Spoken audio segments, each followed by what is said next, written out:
जी बिस्मिल्लाहिर्रहमानिर्रहीम, अस्सलाम वालेकुम। मैं हूं बिलाल अहमद। उम्मीद है आप सब खैरियत से होंगे। आप मेरे पीछे ये बिल्डिंग देख रहे हैं, बहरिया टाउन का कराची में सबसे पहला मंसूबा। लेकिन फिर अब अगला सवाल ये आता है कि बहरिया टाउन जो मंसूबे पर मंसूबे फेस से लेकर दूसरे फेस पर जा रहा है, लेकिन आखिर कौन सी वजह है कि ये बिल्डिंग वहीं की वहीं खड़ी है, आबाद हो रही है, ना इस पर मज़ीद तरक्याती काम हो रहे हैं। इस हवाले से मुख्तलिफ जो ज़राए हैं या अफराद हैं, उनका क्या दावा है कि ये बिल्डिंग क्या है। इससे पहले मैं आपको ये बता दूं कि बहरिया टाउन ने जब इस बिल्डिंग को यहाँ पर, ये पाकिस्तान की सबसे बुलंद तरीन इमारत का तसव्वुर इसके बारे में आया था और कहा जाता है ये 65 से 70 मंजिला इमारत है।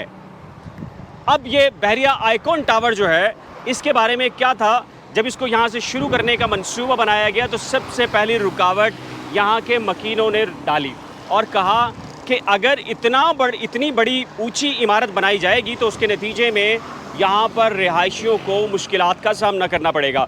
इसीलिए ये सबसे पहले बहरिया टाउन के ख़िलाफ़ केस सिंध हाई कोर्ट में गया और रिहायशियों का ये कहना था कि ये प्योरली रिहायशी इलाका है, यहाँ पर इतनी बुलंद कसीर इमारत नहीं बनानी चाहिए।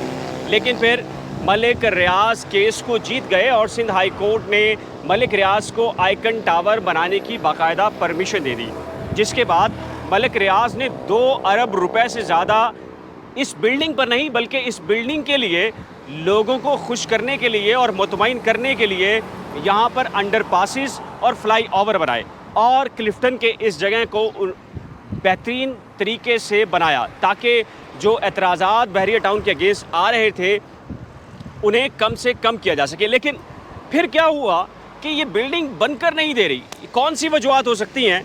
मुख्तलिफ लोग ये कह रहे हैं कि बहरिया टाउन ऐसा तो कुछ हुआ है कि इतनी बड़ी बिल्डिंग जो कि 10 साल से ज़्यादा हो चुकी है, अब वीरान पड़ी है, वहाँ पर कंस्ट्रक्शन का सामान मौजूद है, लेकिन ये बिल्डिंग बनने का नाम नहीं ले रही। ज़राए क्या कहते हैं? एक मरतबा महमूद अख्तर नकवी जो बहरिया टाउन के अगेंस्ट मुख्तलिफ दरख्वास्तें दायर करते रहे हैं, सिंध हाई कोर्ट में भी, सुप्रीम कोर्ट में भी, और बार मुकदमात उनके ऐसे हैं जिनको उन्होंने जीता है। उनके दावे के मुताबिक ये बिल्डिंग आइंदा नहीं बनेगी, इसके ऊपर किसी भी किस्म का जो कंस्ट्रक्शन का काम है वो नहीं होगा। उसकी लॉजिक क्या है?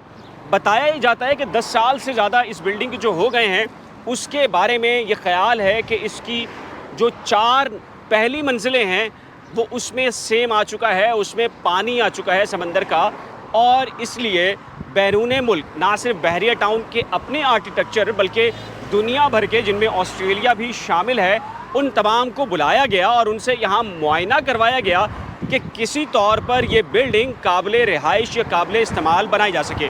लेकिन ज़राए और ख़ुद महमूद अख्तर नकवी ये कहते हैं कि तमाम तर रिपोर्ट्स का मुआयना कराने के बावजूद यही साबित हुआ कि ये बिल्डिंग कभी भी काबिल इस्तेमाल नहीं रहेगी।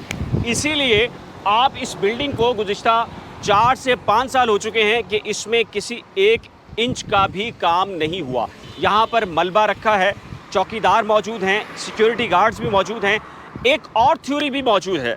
कुछ लोगों का ये दावा है कि अब्दुल्ला शाह गाज़ी का मज़ार बिल्कुल बराबर में है, और कुछ लोग ये कहते हैं कि अब्दुल्ला शाह गाज़ी के मज़ार के बराबर में इतनी ऊंची बिल्डिंग बनाना उनकी बेअदबी के ज़मरे में आता है।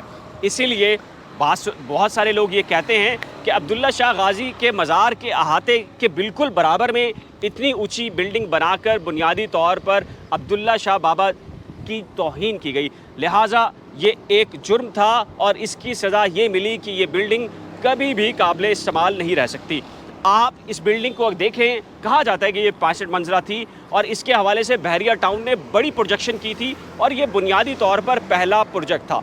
लेकिन इसके बारे में अब महमूद अख्तर नकवी और दीगर का दावा है कि ये कभी भी बिल्डिंग काबिल इस्तेमाल नहीं रहेगी।